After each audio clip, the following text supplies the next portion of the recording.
everyone! Welcome back to my channel. This is Pinay Mom in South Korea. Tumawag si Abu Z kaninang umaga and gusto kaming magpunta sa farm. Kakausapin daw niya kaming mag-asawa. Ano kaya yung gustong sabihin ng biyanan ko? Kinakabahan ako kasi baka pagalitan ako. Anyway, samahan nyo kami ngayong araw na to sa farm.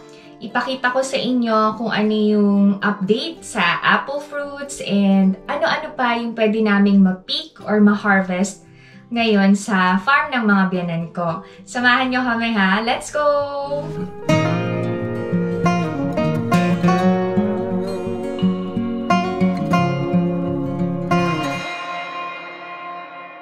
Malaki na yung apple fruits, oh.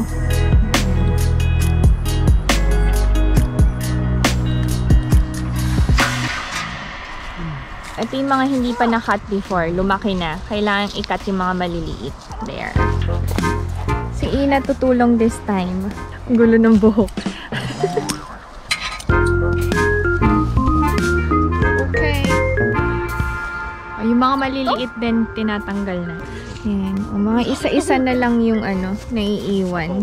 Yung may mga bulok, kailangan na ding i-cut. Kita nyo ba? Ito. Nabulok na. Okay, dalawa. So, isa lang yung kailangang maiwan. As you can see, hindi lang basta-basta yung pag-aalaga sa mga apples. It takes a lot of hard work talaga. Yan. So, mapapabilib talaga kayo sa mga biyanan ko. Sa sobrang sipag nila and sa tiyaga nila na i-manage ang farm on their own. Siya daw mag-cut. Last time si Ijun yung tumulong eh.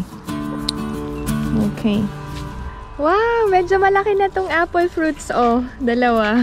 Nakakatawa. Tsaka may parang red na din, oh. Pansin nyo?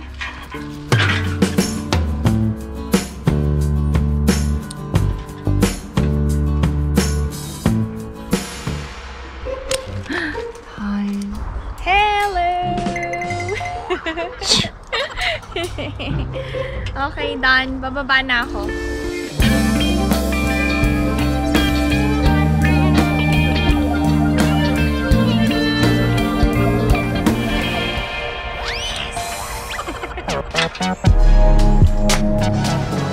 You say hello. Okay, may mga naiiwan pa eh. Yan o. Kita nyo ba? Marami-dami rin ikakat pa pala, oh. Grabe, no? Na-realize ko na kailangan na malinaw din yung mata kapag nag-aalaga ng apples. Kasi nakakalito, puro greens, diba? Green yung leaves and green yung apple fruits. So, dapat keen and sharp yung eyes mo kapag nagkakat ng apples. So, ang linaw ng mata ng mga bayanan ko kasi hindi sila nakasalamin eh. No? Yan lang, na-share ko lang. Tapos na kaming mag-cut ng apples. Mag-cherry picking kami this time. O, diba? May cherry trees dito sa farm. Pakita ko sa inyo. Mainit na yung panahon dito sa Korea, pero sinadya kong mag-long sleeves kasi marami ng lamok at insekto. So, ito yung cherry trees. Here, nakikita nyo ba? Daming bunga. Pero hindi pa masyadong red. Ano? Tadang! Nandito na si Ina and si Alex. Nag-cherry picking. Wow!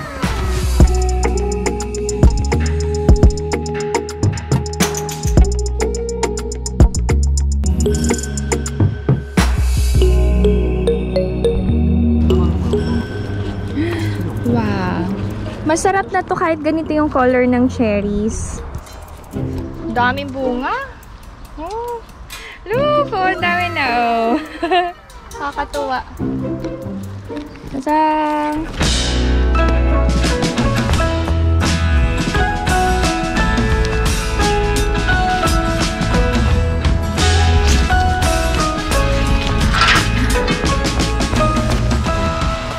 Ang daming bunga ng cherries. Oh, oh my God.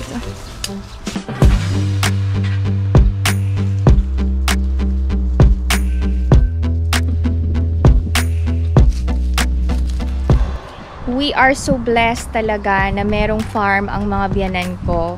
Kasi marami kaming na-harvest and nakakain for free. Of course, in return, tumutulong kami kahit papano, pa konti-konti every weekend dito sa farm.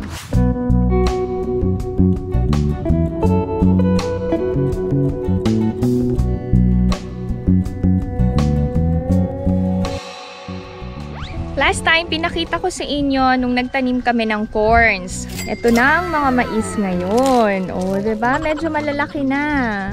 Pinagkakitaan niya ni Ejun.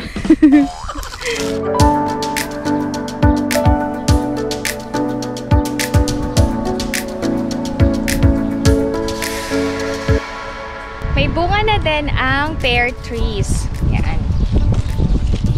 Ganito ang itsura ng pear. Parang similar lang sa apples.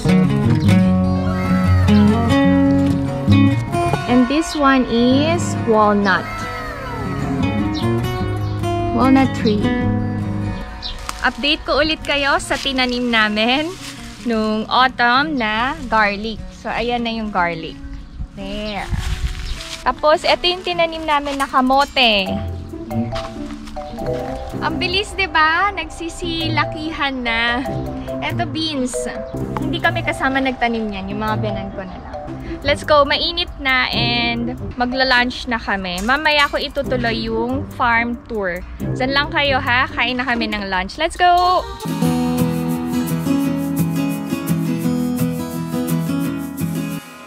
Kay Abuj itong hat. Hinirang ko lang. Sa sobrang gamit na gamit, alam nyo ba, butas na to. Toys.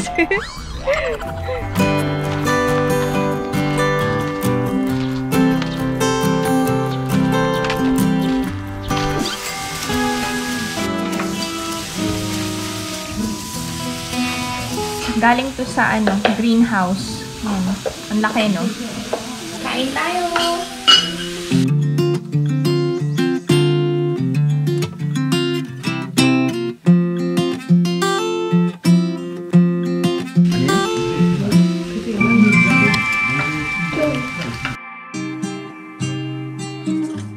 Mag-strawberry picking kami this time. Tapos na kaming mag-lunch and medyo malilim na.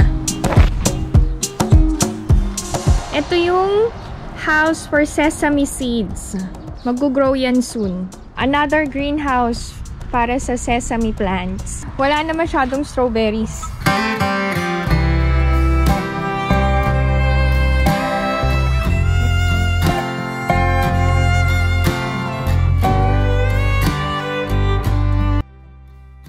Madami na din kaming na-pick na strawberries. Madami pa, pero maliliit nga lang. Hindi na yata dinidiligan ni Abuj. Ay ko, may naglalaro. Oh! Kaswa! Oh, oh, oh, oh, oh, oh, oh!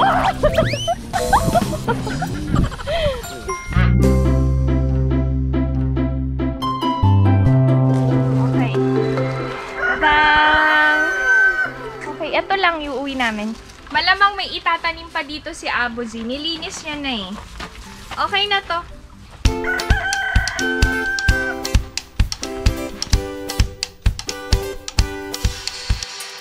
O, diba nakakatuwa kasi ang dami naming nagawa sa farm. First, nakatulong kami sa pagkat ng apple fruits, nakapag-cherry picking and strawberry picking at the same time. Tapos may nauwi pa kaming side dishes from Omoni. Nakapag-uwi din ng lettuce, pang samgyupsal.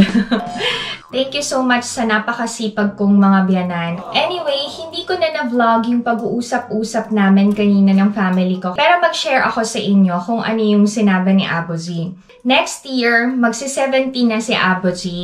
So, this year, nag-decide siya na i-liquidate lahat ng ari-arian niya. Kasi, gusto niya ng... May hula kayo kung anong gustong gawin ni Abuj? Ding dong deng! Gusto niya nang hatiin sa mga anak niya and sa mga apo niya yung mga ari-arian niya. Oh, diba? So, we talked about inheritance or yung mana. Sa mga nagtatanong kung may kapatid ba si Mr. Shin, yes, he has a younger sister. Dalawa lang po silang magkapatid. But my sister-in-law is a very private person, so you won't see her sa mga videos ko. Okay ba yung relationship namin? okay naman kami. But I respect her. Kung ayaw niya magpakita sa vlogs, carry na yon. Basta okay yung relasyon namin and okay yung relationship niya sa mga anak ko, goods kami. So, yun, yung pinag-usapan namin kanina with my parents-in-law, kasi gusto nang maayos ni Aboji yung ari-arian niya kung kani-kanino niya ipapamana, kung tatanggapin ba namin or hindi. Nagsabi na din siya ng percentage every family members. Ang mag-i-inherit lahat ng yaman ng mga biyanan ko ay si Mr. Shin, yung sister-in-law ko, yung mga anak ko. And kasama ba ako? Yes. Pero lahat naman ng mapupunta kay Mr. Shin, conjugal yun. Para I don't have to ask or they don't have to give me anything. Kasi kung ano yung sa asawa ko, sa akin din yun. Para i-share ko lang sa inyo, yung traditional way of giving inheritance talaga, long time ago, sa eldest son lang ng family, pinapamana lahat-lahat ng kayamanan ng pamilya. Pero nabago na yon. So, even yung mga babaeng anak, nakakatanggap na. And very fair naman ang mga biyanan ko. Kasi mabait naman yung sister-in-law ko, inaalagaan sila. I think deserve naman ng mga babaeng anak na makatanggap ng mana, diba? Kahit saang pamilya, diba? Dapat fair share ang mana. Lilinawin ko lang hindi ako after sa kayamanan ng mga biyanan ko kasi sa kanila yon. And kung magbigay sila sa amin ng mana or bigyan ako ng mana, of course, grateful ako doon. Pero alam nyo, ang mas na-appreciate ko kanina kay Aboji, yung documents na nandun lahat ng assets and properties ni Aboji, sa akin niya unang inabot. Sabi niya sa akin, i-check mo to. Alin dyan yung gusto mong matanggap. Ayun, na-touch lang ako sa ganong gesture ni Aboji. Kasi kino-consider niya talaga ako as part of their family. Actually, si Omoni din naman. I've never felt na na-discriminate ako sa family ng asawa ko. Especially sa mga biyanan ko. Kasi very warm talaga yung pagtanggap nila sa akin from the start. Kasi ang daming nagtanong kung sino daw yung magmamana and anong mangyayari sa mga lupain ni Aboji. Sa amin mapupunta yung mga lupain ni Aboji and hindi pa namin alam kung anong gagawin namin sa farm. Kasi si Alex, meron siyang trabaho and very vocal ang asawa ko na hindi niya kayang mag-farming. Even yung sister-in-law ko, meron din siyang future plans din sa mamanahin niyang lupain. Pero hindi na namin alam kung ano yung gusto niyang gawin sa mamanahin niya. Pero kaming mag-asawa, wala pa kaming concrete plans kung anong gagawin namin sa mamanahin naming lupain and properties ni Aboji. Sana i-guide kami ni Lord para maging productive yung lupa na matatanggap namin from my parents-in-law. Anyway, sa mga may ideas about sa lupa or sa mga properties and assets, open kami for suggestions and recommendations kung anong pwede namin gawin sa lupa ni Aboji. Aside from farming kasi hindi namin talaga siya kaya. Hindi namin mamamanage yung ganun kalawak na lupain. Actually, yung mga nakikita nyo, part lang yun ng lupain ni Aboji. Madami pa siyang bundok and land somewhere na hindi ko na pinapakita sa inyo. Anyway, if you enjoyed watching this video and new to my channel, please consider subscribing, like, and share. Pinay Mom in South Korea. Stay safe, everyone. Bye!